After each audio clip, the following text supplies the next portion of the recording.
Hi, guys. Welcome to the Chelsea Skidmore Show. I'm here today with my guest, comedian and actor, Jon Rudnitsky. Yeah, Rudnitsky. Good start. I know. Nobody I went gets with it. confidence.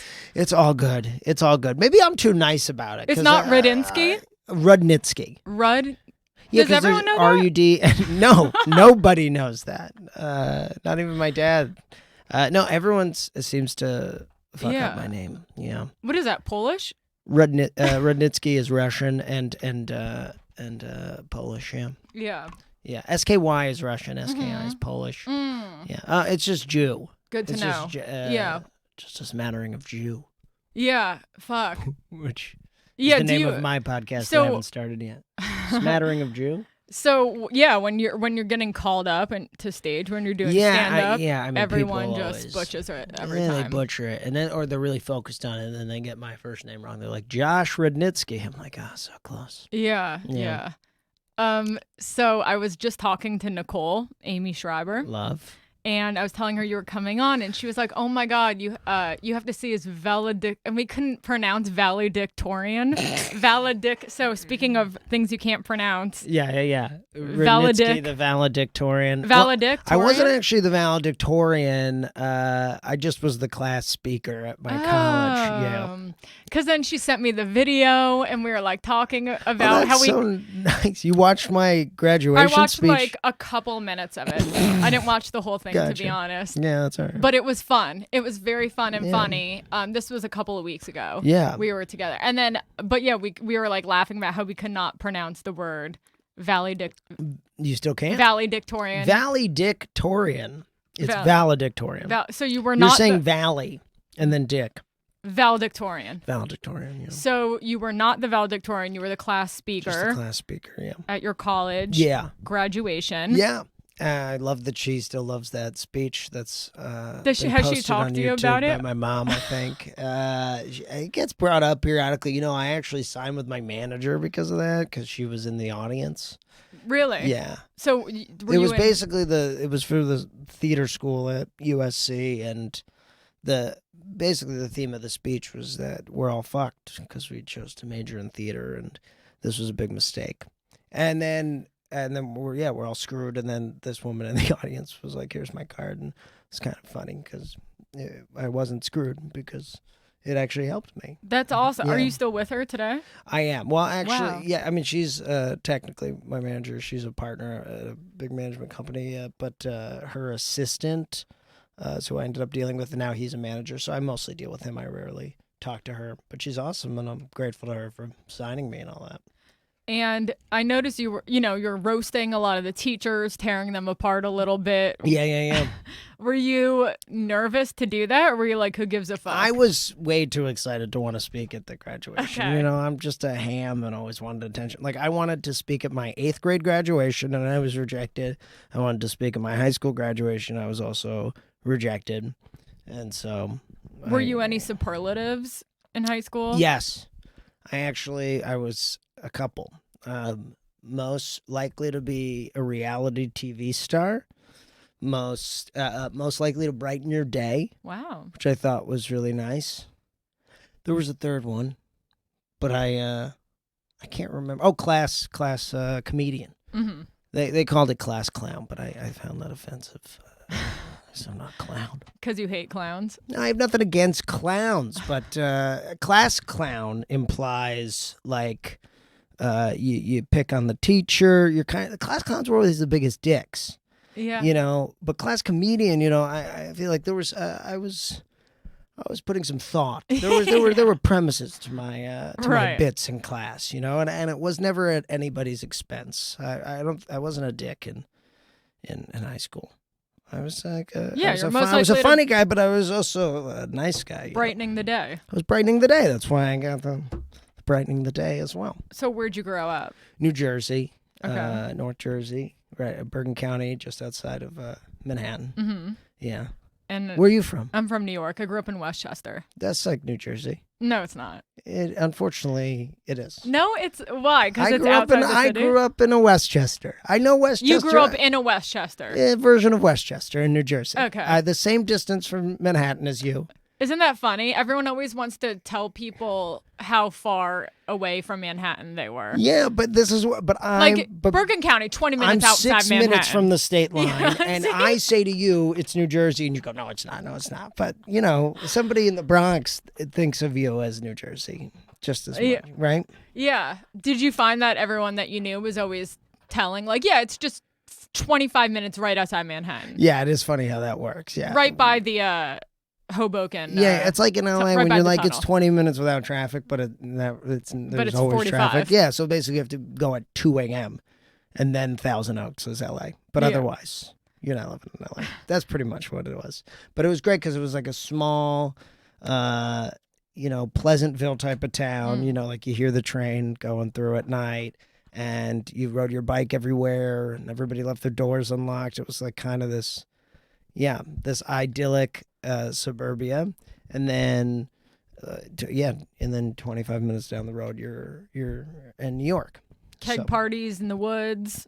Yeah. We would with Beechwood we would do that. We'd like we had like a rope attached to a tree that you jump in the water, and it was very cool. I loved it. I loved where I grew up. Were you a jock? No. You look like you could have been. Yes, I do. I do. I know. But no, not at all. I was a theater kid. But I was friends with, most of my friends were athletes. And I was friends with the theater kids as well, but I was terrible at sports. Or I just also didn't enjoy it. You know, like during recess, I would like stand on the side and commentate the game with like a stick. And then go up like in between plays and ask people how they felt about the play. That's so cute. Yeah, it's amazing. I actually wasn't bullied more for that reason. Well, because you were funny, so you probably get away with it because no one wants to deal with that. That's right. I guess that's probably true. Yeah. So you came out to USC because you did theater. Yeah, so I kept doing theater through high school. I did open mics in high school as well. Really? My mom would drive me jealous. in from Jersey into New York, and I would do open mics at the comic strip. I would talk about my dick or whatever, and then my mom would drive me home. And that was my upbringing. I always knew I wanted to do. I just always liked attention. I was a ham and always liked entertaining my family in the living room and whatnot. So after you graduated... Did you relate? Was that similar for you? Yeah, I was the class clown too, and I always wanted a lot of attention. But I did really want to do stand-up, but I didn't do it until I was 26. Yeah. I started with improv first. I was like doing other things instead of doing what I really wanted to do because I think for some reason I was afraid. Well, for some reason. It's a good reason. It's scary as shit. And I remember I had an open mic that I did in high school that just went terribly, and so I didn't do it for years. And then at the end of college, I started doing it again. What made you There was a college comedy competition at the Laugh Factory called the Laugh Bowl. Okay. And it was between USC and UCLA comedians, and a friend of mine submitted me. So that forced me to do it. And then I won the competition, and then so the Laugh Factory would occasionally put me up. So that helped get me back into it, but always scared of it, while of not feeling confident on stage. And you didn't feel confident on stage? Yeah, no. I mean, it would go in and out. At that point, I would write. This friend would also do these monthly shows too at USC, and he would get Adam Devine, or you'd get Adam Ray, you'd get different guys. Dimitri Martin had come, who would come, and every month he'd do this show at the bar on campus, and he would have me open, but there was the same crowd every time, so I would be writing a new 10 minutes every month, but I'd know it exactly. I was like an actor first and a performer, so you say it exactly how it's like exactly how you're gonna say everything and movements for each thing. Like when you're starting out, you have your it kind of can sound like a monologue. Yes. And it doesn't feel organic. I'm performing this. Yeah, and then yeah. You don't even wait for laughter. You just kind of go pound through. So it was a bit of that. Nervous but excited, and always loved performing. But certainly, as far as stand-up's concerned, it takes a while to feel comfortable on stage.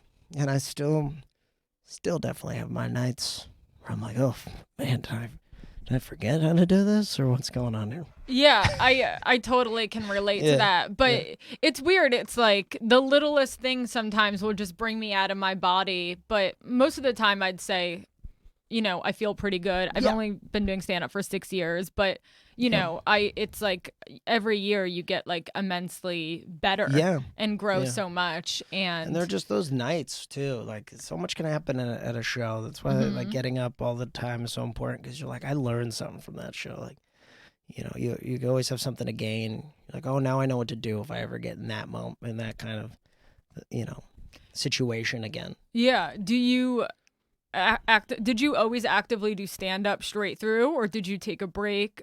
From there to now. From there to now, I didn't take a break. Okay. The longest I did last summer, I shot a miniseries, and I was in Italy for 4 months, so I wasn't able to do it for that time. And when I got back, I was fucking so nervous, and I was just doing a bar show. But I was so nervous. I was like, I think I forgot how to do it. But then you figure it out again. Yeah. So I know that you were on SNL. I was, yes. So right before you did SNL, were you booking anything? No, that was, in 2012, I got pistol whipped on Criminal Minds, but other than that, I had not done anything.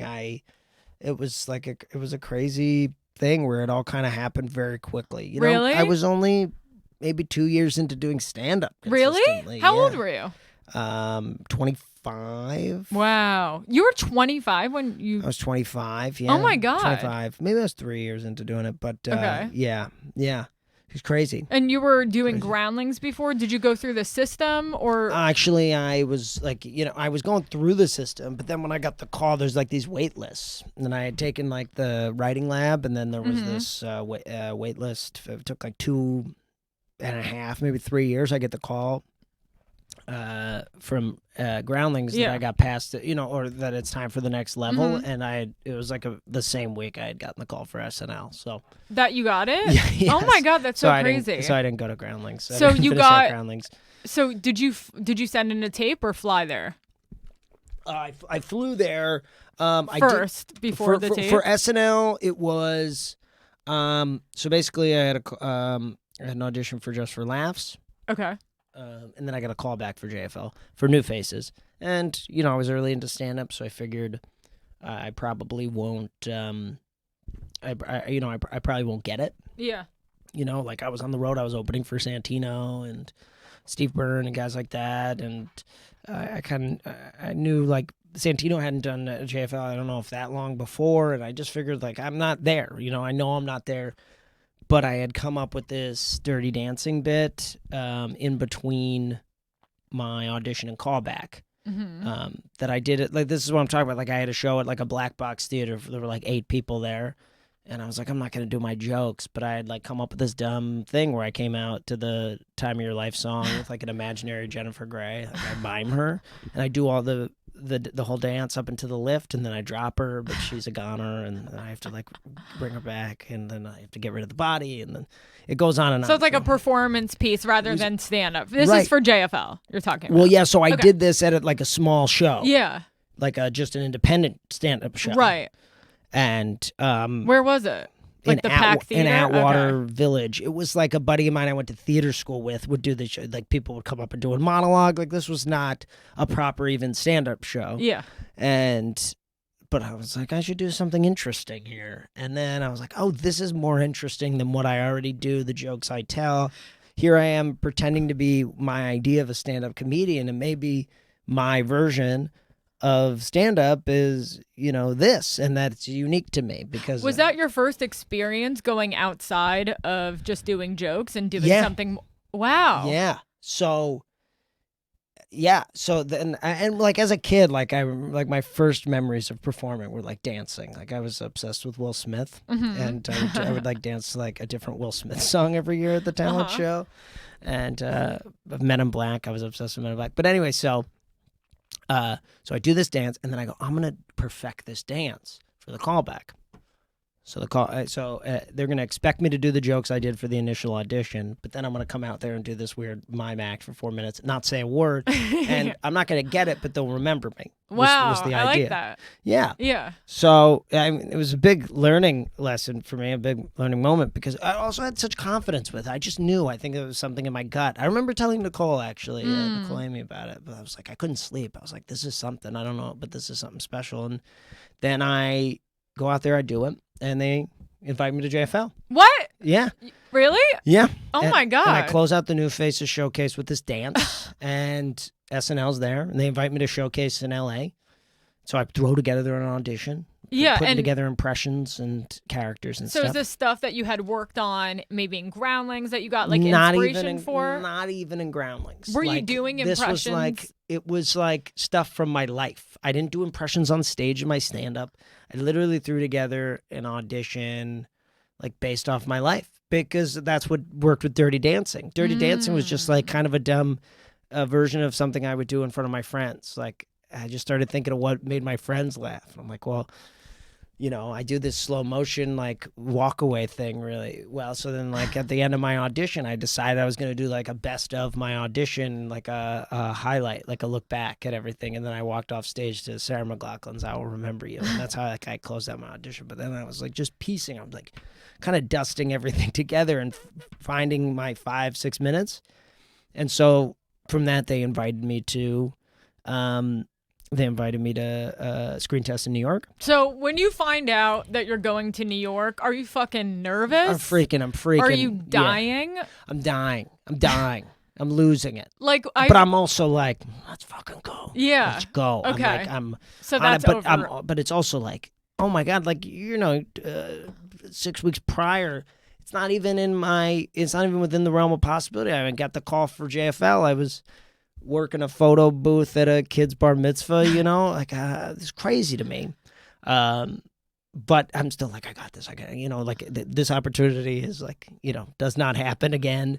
And I gotta, I just stayed in the zone. But I remember I was opening for Steve Byrne at the time in New York. I was already in New York when I got the call that they were going to fly me to New York. I was like, I'm already here. But and my parents and family were at the show that I was performing at, because Steve and I were performing at the mall that I used to go to as a kid. So I remember I snuck Nyack? Yeah. Yeah. Levity Live. Yeah. Right, you know it. Yeah. So I went up behind my mom and I said, I was like, Lauren, I'm auditioning for Lauren next week. So it was like the following week, some screen testing. I'm freaking out, certainly. And then I remember, like... Did you have that... Sorry to interrupt. Yeah, go ahead. I haven't talked to anyone who's been on SNL, but I know I've heard a lot of people talk about how scary it is when you're auditioning and walking through. Did you have that whole walking through the hallway, seeing all the pictures on the wall thing? Yes. And did that fuck with you, or are you still like, no, I got absolutely. this, tunnel vision? Absolutely. It wasn't my first time actually being there. Oh, okay. I was there, but yes, even well, it's then, a different experience. It's a different 100%. And I'd only been there once before, and I remember when I went there the last time, I had a friend who was performing on the show. He was a musical guest, and I remember I went up and looked around, and I like went into the bathroom and just like cried, because I was like, I'm never gonna be here. How long ago was that before your audition? 4 months. Whoa. Yeah, it was like this kind of crazy thing where I'm like, I don't know how I even get here. And then this little black box theater show changed my life, Wow. Because I think there is something to doing those shows that you think don't mean anything, because those are kind of times you can you'll take have a the risk. freedom. Yeah, totally. So then that changed this dance really changed my life, because I ended up doing it on Weekend Update, and oh wow. And so like I started with 8 people and then made it to like, I feel like the biggest stage I could take it to, and then yeah. So what was your audition like? My audition was a former DJ working at Chipotle, John Mayer having a stroke. I did a Frank Underwood, which was like relevant at the time. Did you get laughs? Yeah, I got laughs. And did you hear, like, if you get laughs, it's good? If you get laughs, it's good because it's, it's not much, Yeah. It's your, I mean, the way I remember it is like you could hear my footsteps walking into the, like, almost like a heels on a hallway. But of course, that's not the case. It was like my rubber sneakers. I know exactly. But like the light is hitting the stage at 30 Rock. It's hitting the home base at 8H, and you're like, oh my God. It felt so surreal. And I was like, there were 16 people showcasing that day, and I was 16th. So like they really iced the kicker, I'm like sitting in the dressing room, where they keep the hosts or the musical guests normally. And I was just like, oh my God. That's a long time to wait. I was just practicing. In your thoughts. I was just doing it over and over again. I'm just like dancing in the room, going over my impression. I'm FaceTiming people, like, tell me if this is good. And then like a week and a half later. How long was that week though? So long. When you left, did you feel good? Yes. Like walking down the street? I didn't know. I was so freaked. And I was going to dinner with my mom and my stepdad. And then I got a call from Lindsay Shookus, who's the town coordinator. That night? That night. Oh, my God. And she was like, do you want to go to dinner? I said, obviously. And then my mom started weeping in the street. And I was like, Mom, we don't know. And it was true. I didn't. I just went to dinner with her. But that's such a good sign. It was a great sign. We had dinner, and she said, come back tomorrow, and you won't meet with Lauren, but you'll meet with everyone else. And then, of course, Lauren is there, Surprise. You're going, yeah, that's what they do. They mess with you. Oh, my God. Yeah. So I meet with Lauren, and that meeting goes terribly. It's How so? I was like, probably last like 4 minutes.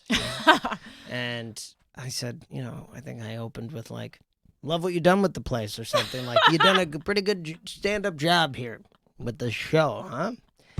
And I think I was like, I should ask him a question. So I was like, how'd you get into comedy? Yeah. Like, why am I asking Lauren? What did he say? He was like, I don't know. I kind of just did it, And I'm like, okay. I left, and I was like, well, maybe I lost the job as soon as I got it, and I screwed it up. And then I was opening for Julian McCullough at the Mystic Lake Casino. Oh, okay. In Minnesota. And I got a call from Lauren that I got himself? From Lauren himself. Was he like, hey, this is Lauren Michaels? Actually, I remember what happened is I was thinking, I was like wheeling my bag into the elevator at this casino, and I was like, God, they have to call. They have to call. And then I pick up my phone to see if they called, and I double-clicked a 212 number. Accidentally? Yeah. A missed call? Yeah. Well, I when I picked up my phone to check if someone, I had double-clicked an incoming call, a 212 call. Oh, like answered? Yeah. Like ignored it accidentally. Oh, okay. So I'm like 212, so I call back. I go outside, I call back, and it's NBC Universal. And I'm like, I think I just got a call from Saturday Night Live. And they're like, they click. They hung up. But then I had a voicemail. It says, John, hi, we have Lauren Michaels calling for you. So my heart sank. And then I call back, and Lauren's like, hi, John. So, yeah, we'd like to ask you to do the cast this year. And, yeah, screamed my fucking head off. Screamed my head off. Crazy. Wow. Yeah. And he's like, all right, bye. Yeah, I can't even remember how it ended. Oh, He's like, my you're going to make a great audition, so see you in New York. And wow. Yep. So then how soon after that call did you go there? I had to move, like, very quickly. I think I had maybe a week or two to get my shit together and get out. And, yeah, and I FaceTime my best childhood friends. I mean, because I'm from the East Coast, it's like, being from Westchester, Jersey, or whatever, you go, you get that job, and it's in New York, and it's like, that's like the, I hadn't booked anything. So here are my friends, you got your friends and family calling you all the time, being like, when are you going to get that? Get the movie, bud? And then you're like, I got the thing, and I'm coming home, and I got the thing, Wow. So it was pretty cool, and we lost our minds. We all lost our minds. Did you have all your guys come? Yeah, we were all in the intro with me walking down the street. Oh, really? Yeah, Oh, cool. when they say your name and stuff. Yeah, so I have my Oh, that's friends so fun. Yeah, it was great. Aw. It was great. I like that. It was sweet. Yeah. Yeah. Wow. And my brothers and stuff were in it. And, did it in and out of there, but it happened. You were on it for 1 year. But one incredible year. One incredible, terrifying, tough, amazing year. Yeah. Did you write? Does everyone? Yes, you have Okay. to. You have to write for yourself. You find writers, try to find writers to write with you. And in the beginning, that was easier. And then as my table reads got tougher, as I had a tougher time, then less and less people want to work with you. I had a great audition. And I came in there, and I think I had trouble kind of finding my way because I was like, this is what then now you guys help me. And they're like, no, you have to keep coming up with stuff. So did anyone kind of guide you or take you under? Really? No.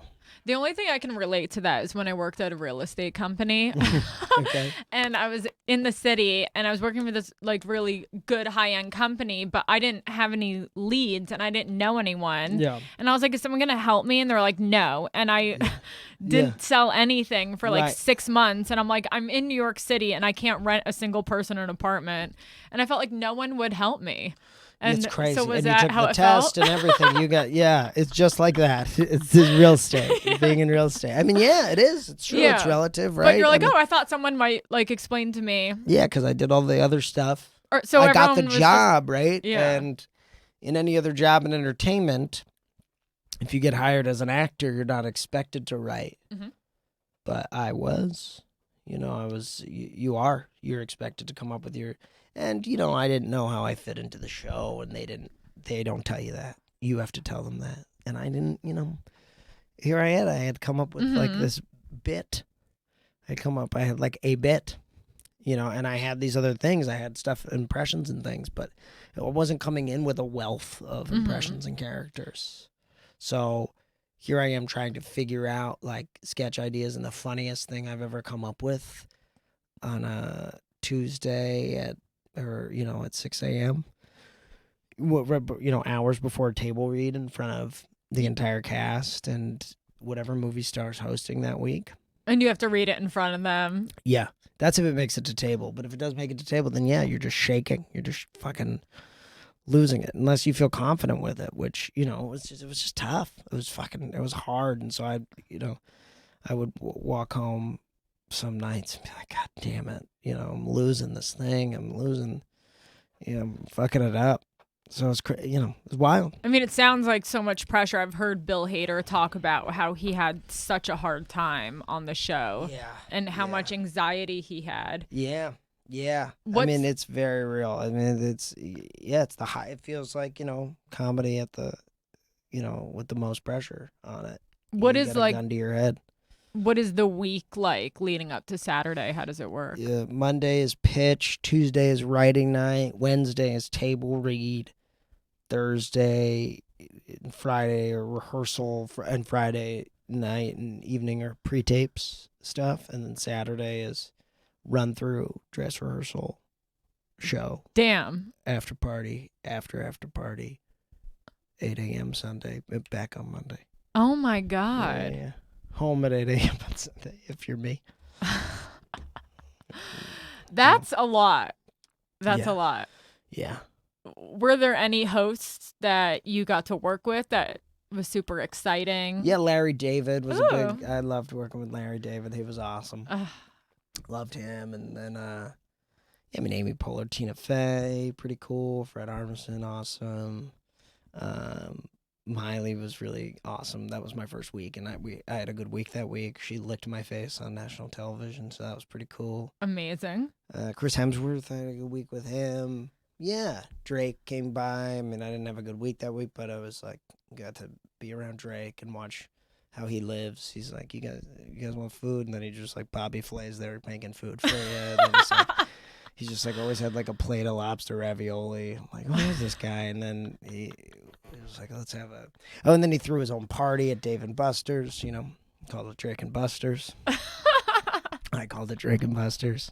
But he threw his own separate after party, just rented out. That's incredible. Yeah. I think he flew out some strippers from Toronto. They were on the skee ball machine fighting. It was just it was awesome. It was Drake's posse and then a bunch of neurotic comedy writers. Perfect. Yeah. who don't feel like they're like, I don't know what to do here. I don't know what to do. Well, they play video games. Yeah, that's true. Yeah. Did you ever feel like you could like relax and like take a breath, or was the whole time just like an anxious 1 year that like? Yep. Sorry, am I making this bad? No. I'm just processing. I'm just thinking about it. I'm just thinking about whether or not I took a break, and no, I didn't.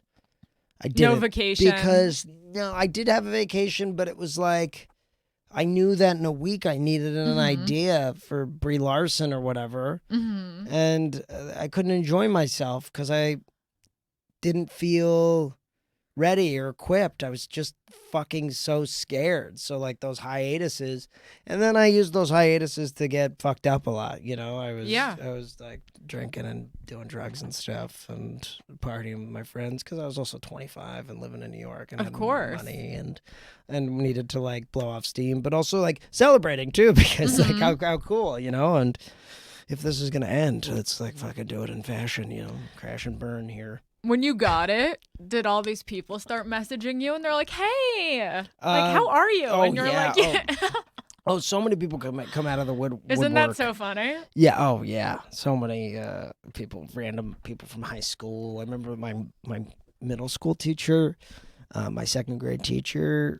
I always said that you were so funny. And she did. Do you want to get dinner? She did. And you know what? She never said that. She was like, she told me I was an idiot, and now she's like messaging me like, they're like, come back now. You can come back and speak. Right? Exactly. Now you can do the graph. You, Mrs. Weinberger. She'd ever believed in me. Fucking bitch. I hope she doesn't hear it. Even though she was a bitch. Love you. Yeah, I just don't want to upset her. Okay, sorry. But she was a bitch to me. Yeah. I had some teachers like that. I can't wait to. Yeah, it's not about showing the people you grew up with. It's about showing it's about getting back. Yeah. Getting back. This is for all the teachers who this told is for me the I would guy never that said amount no to nothing. Prom. Right. Exactly. Yeah, all those people. It's a big thing, and that's why it's so cool to get something like that. Yeah. I feel the same way. Yeah. So after you come back to LA, or you stay in New York? I went right back to LA because I moved to New York for the job. It felt like a bad breakup, and I was like, I can't stay here. Everything reminds me of her, I was like there for the job. Yeah. And then I'm like, I'm just gonna like hang in New York and I'm gonna be here on Saturdays. Ugh. It just like sounded, now I would go back. Now I would definitely go back. I miss it. But at the time I needed to get out of there. Yeah. Yeah. I was all scared and freaked out, and then where would I move? Got back to LA. I booked a movie that month. So it was Which one?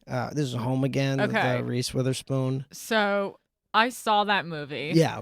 A couple months ago, because first, It's Complicated is one of my favorite movies. Yeah, there you go. Have you seen it? I have, of course. I bought it on my like I have the Amazon Fire Stick, but I bought it because it makes me feel so good. Yeah, well, Nancy's movies do that. It like they were designed to do that. So to make you feel good, right? Yeah. What is that? Well, Home Again is technically Nancy's daughter's I know. Movie, but Nancy did produce it, and it was her first. It has all the good feels. The daughter. It was her first movie, that she wrote and directed, yeah. Oh, wow, okay. Yeah. And then, they have that, and everything had that, like, Nancy Meyer-esque pretty interior. Houses, nice cheese plates, good outfits, yeah. Where was that? Brentwood. Oh, Brentwood. Yeah. Gorgeous. Yeah, lovely. And... Lovely. 6 weeks shooting in Brentwood. Nancy and Reese and so what was lovely. It? So Reese Witherspoon, obviously, just love, incredible. Yeah, that was awesome. What was it when you found out you were gonna be like working with her? She was like, she totally got me out of my funk, Really? SNL, did you talk to her about it? Yeah, I did. And what did Reese say? She's like, you're a movie guy now. I like that. Yeah, you're a movie guy now. Don't worry about that little show. Yeah. Ooh. Yeah. I like that. Feel good about yourself. I'm like, yeah. And I did. And I was feeling good about myself. I mean, it was like, here I was leaving New York, and I'm like, fuck, I'm going to be that guy that was on SNL once, and then you never heard from him again. And milking that credit at the bowling alley in Michigan where I'm performing. And and then meanwhile, like, no, it's gonna be all right. And then here you have this very successful person telling you that, and that feels good. I owe her a lot. She's been very good to me. What else did she teach you? What else did Reese teach me? She's like about having confidence. We had like this inside joke where, she's like, you gotta act like LeBron. You gotta think like LeBron. She's like, I'm LeBron Witherspoon. I'm like, all right. I like that. Well, you seem like a very confident person to me. Yeah. That's good. I mean, good. like, it depends on the day. Like, I saw your dancing video at the Improv. What was this? When you go up and you just start dance when the Ariana whole Grande time. was playing.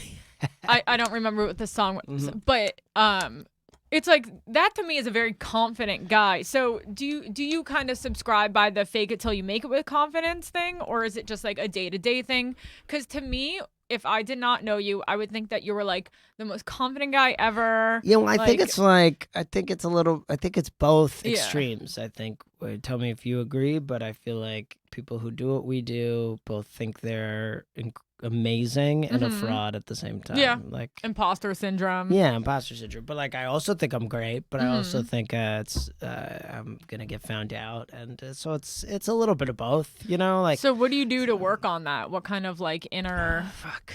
Yeah, you're catching me on a day where I'm like, oh, this is a toughie. Oh, I'm sorry. No, it's fine. It's just like you have those days where you're like walking around this goddamn town. It's not easy. Yeah. You spend all day in your own head, so you can go down rabbit holes. But I meditate. I go to therapy. Yoga sometimes. Work out. Go on walks. Trying not to smoke pot this week. But sometimes pot's helpful. But you don't want to be like smoking it to feel better. That's when it becomes an issue. Right. Yeah, I'm sober because I had to stop all of that to feel better. Gotcha. So I totally get it. And it's hard. Like, I was so stressed out last night and I just feel like overwhelmed. I have a lot of stuff going on. Yeah. Just filling my days and nights with, shows and work and then memorizing things and blah, blah, blah, Yeah. blah, blah. And I can't do anything. And I was drinking the hot magnesium calm drink. I had a cold eye mask on meditating. Good for you. So Then you're like doing the work. It didn't help. So Yeah. then I put a heating pad around my shoulders. You have the heat and the cooling going at the same time. Yeah, I was probably making myself sick with a face mask. And there's literally God. nothing I can do to like, with that overwhelming, like besides that, I don't know what you're supposed to do to deal with it. Yeah. It's tough. It's tough. Yeah, I don't know. Do you have a significant other in your life? Yeah, I'm married to Stephen Randolph. Do you? I know Steve. Yeah. Yeah. He's an awesome guy. Yeah. We've only had like one guy. I saw him at Brody's thing. He's a wonderful guy. So that must help, though. You have a support system. Yeah, and I do. But it's interesting. So tell me with you guys, because you both do the same thing. Can it sometimes you're both down there together, or does he pull you out of it, or it depends? I am glad that we are both doing the same thing, because some days, like, I can really feel that partnership of us really supporting each other, and like we're at the same level. So, it's comfortable because, it's not like, it's not like one of us is much further than the other person. Like, I feel like, I'm not like constantly feeling insecure around him or anything weird. He's not feeling insecure around me. Yeah. But like we do try to like turn off industry talk at like 8 p.m. at night, which is so hard. That's if you don't have a show.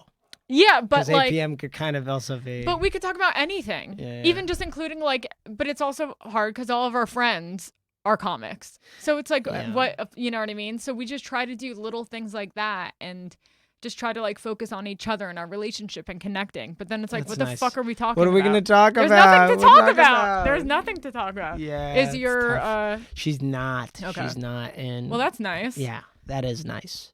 But then it can be tough sometimes too, because like you're up and down. She's got a consistent job. I mean, she's very good at getting me out of my funk. But it's just tough because her day to day is so much different than mine. Yeah, and then when you probably want to talk about which I think is something. helpful, which is nice. Yeah. Yeah. Yeah, when I want to talk about something, I can. And then you're like, sorry, I know this is gross, but. Yeah. Or like, I know this doesn't seem like a big deal to you, but. No, I don't have to give her those disclaimers. I really feel comfortable being able to say whatever. She's just good at being like, fucking do something about it then. Like, yeah, make something happen. Don't complain. Don't bitch, you know? So yeah. Do you write at all? I do. I write scripts and stand up. Always working on my stand up as well, which is helpful for the brain, huh? I mean, like getting up and those in between moments, when you're not, when I'm not on set, when auditions are slow, whatever it is, I've got comedy, and it pays the bills. Yeah. Which is great. Are you good at taking vacations and taking breaks, or is it hard for you to relax? I mean, I kind of view my life as a bit of a vacation in a way because we have so much free time. Right now, anyway, like when I'm not working. So like I have it's hard for me to not feel like I need to be working. Yeah. I don't feel like I've earned a vacation. Really, and saying that's where I'm at. Yeah. Got to be able to afford a vacation, too. Yeah, that's true. Yeah. Did you go on a fun one, though, at least, after any of the stuff that you worked on? Well, the last job I had was, I was in Italy for 4 months. Really? So, was a vacation. Where? I was shooting in Sardinia. Oh, my God. Yeah, and Rome with George Clooney. What? So that's... Wait. Yeah. Yeah. Did you work with him? Yes. In scenes? Yes.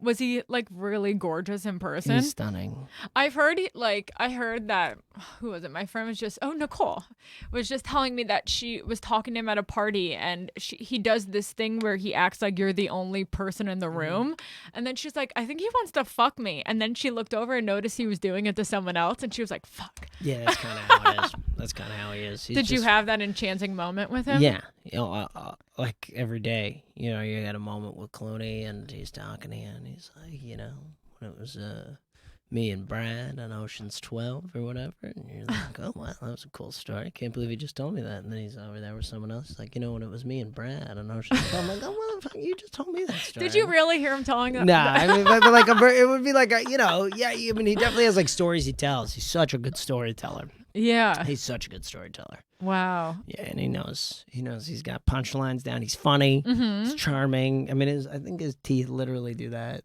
His thing. Teeth? Like when he smiles, like you literally get the ding. Like he's I literally love that. He's like that kind of star. Did you get to travel around Italy, like on days that you had off, or just enjoy? A little bit, but like we weren't. I mean, we weren't allowed to leave Sardinia. Now, Sardinia is you don't want to leave. So beautiful. Yeah. It's Did you gorgeous. go in the water? Oh yeah, every day. We stayed at a resort. Wow, that's so fun. I know. Wow. Month and a half in Sardinia, and then another month in. What time of year? It was May. It was the summer. Perfect. But Rome was not a perfect time to be there. I don't like Rome. We were there in August. No, which is like so hot. So hot, and and half the things are shut down. It's all tourists. There's no Italians there. I do not like. Yeah, we went to Rome last year for like a day, which I hated, but he wanted to see it, and like it's just like it's so it's crowded. It's all were you tourists. there? At the end of August. That's why you don't want to be there then. But Rome is an amazing city.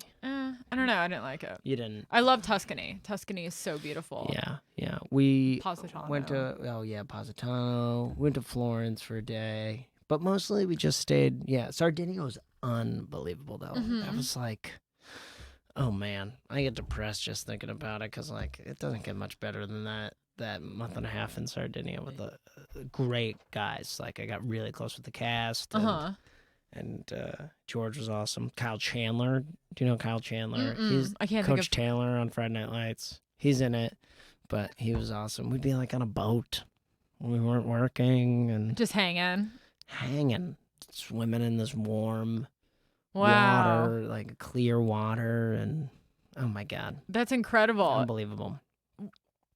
Just thinking back on all of that stuff over the past couple of years, all the things that you've gotten to do because of that one do you like take it back all to the black box theater moment? I think you do, right? Like, if I think about my graduation speech, and, all those things, like those moments, those moments where everything changed, or when you realized to say fuck it, right? That's like the whole graduation thing. Yeah. Now I'm just circling back. Yeah, it's great. It feels it nice, but I absolutely do. And particularly on days like today where I'm like, I don't know what's going on. Like, I don't know what the next thing is going to be. What it, where it feels like the phone's not ringing today, and you can get in your head and you're like, well, no, I did that. That wasn't that long ago. I did those things. I did that thing. It's going to be all right. And I remember when I got Catch-22, when I did the Clooney thing, like, it had been a little while since I had done something. How long? Probably like a year since I had done. I did 2 movies the summer before, but like had like a couple scenes in each. So not like, a big part in it. And then the Catch-22 thing happened, and I did like a scene or 2 in a Tyler Perry movie a couple months before that.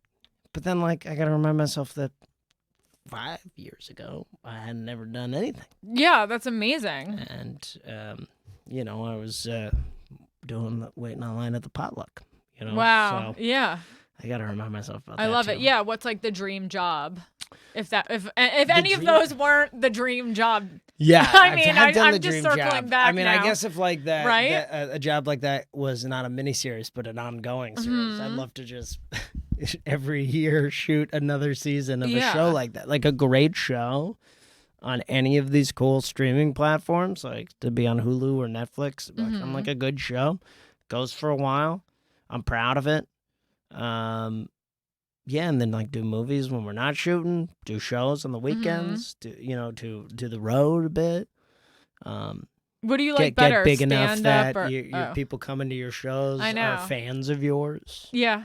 Right. Do a special at some point. Do you like stand up better or acting? I think benefits. There are things I like about both. I love the immediate gratification of performing live and feeling like you did that. I wrote that. I'm saying it. And then acting, it's just fun and nice. Like nice life to be on set. And, you get treated so well, and it's fun to act and be on location somewhere and have your own little trailer. And I mean, acting's a good gig if you can get it, it's just a hard gig to get. It's just competitive for good reason. No wonder everybody wants to do it. Yeah. Hard job to get, not a hard job to do a lot of the time. Yeah. That's how I feel. Well, I feel like we did it. You think so? Do you? Yeah. Are you happy? Was I? Yeah. No, that was great. Yeah. So just to wrap up on the confidence tip. Yeah, go on. Oh, yeah. I like the confidence tip. What is the confidence tip? Do I have the tip for confidence? Do you?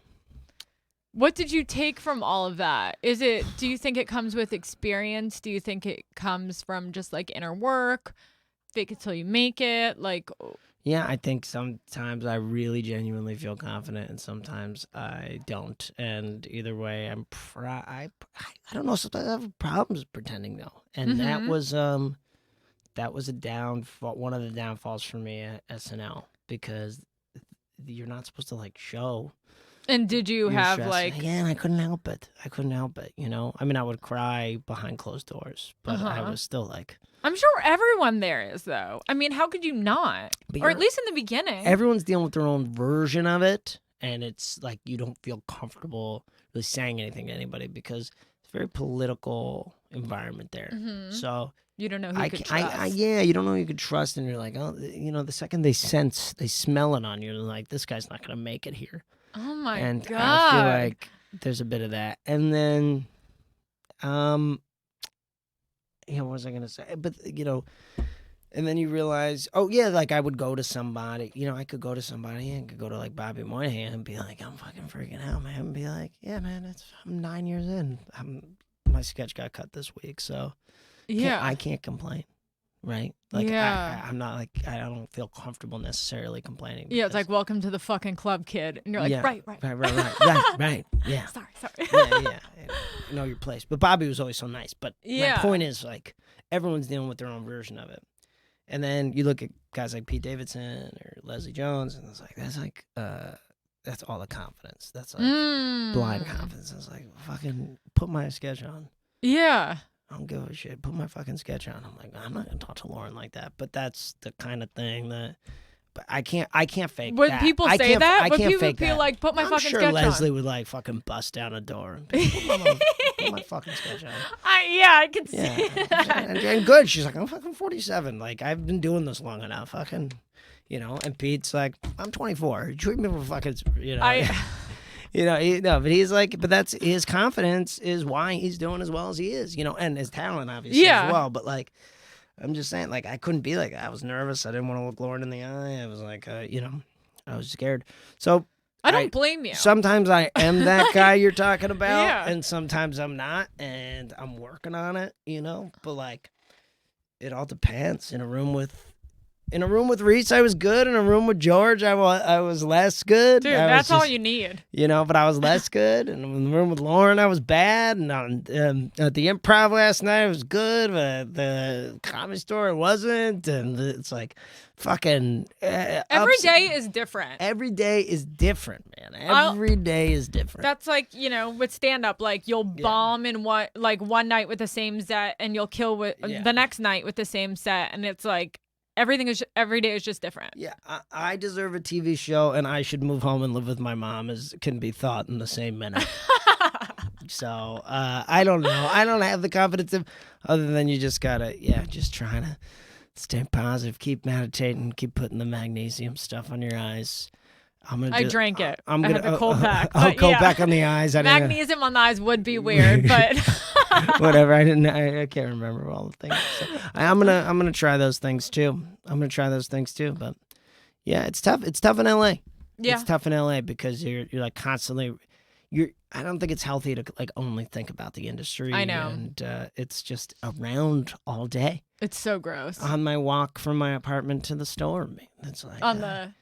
Every billboards. Every they're doing that. I know that guy. I know that person. I know that person. Yeah. I auditioned for that. You know, so you're like, you just gotta. Yeah, you. The politician. I didn't audition for the politician, but I do know Ben. Because those are like literally the only billboards I see right now. I know. Have you seen Succession? Love Succession. Would you like to hear? What? Would you like to hear my impression? Yes. Okay. Are you ready? Fuck off. Fuck off, Siobhan. Fuck off. Pretty good, right? I tweeted today, fuck Kendall. off, everybody on Succession. Oh, fuck off. That's all they Everybody say. on Succession. Fuck off. It's a fucking bag. Fuck off. And then Kendall's, Dad, whatever. Fucking kill, right? It's fucking something like that. Right? Isn't it something like that? Fucking... Yeah, Dad, we're gonna fucking just be like an octopus and give all the fishies fucking hand jobs or what? And then, fuck off. I'm working on it. And then, I'm so obsessed with that show that just made my day. I'm obsessed. Obsessed. That was a great way to end. Thank you so much, Jon, for coming on. And fuck off to you. And where can we find you on social media and all that? Only on Insta, not on Twitter. Jon Rudnitsky, JonRudnitsky. Thank you so much. And Thank you, Chelsea. Please remember to subscribe, rate, and review the Chelsea Skidmore Show on iTunes. Thank you. Yay, bye.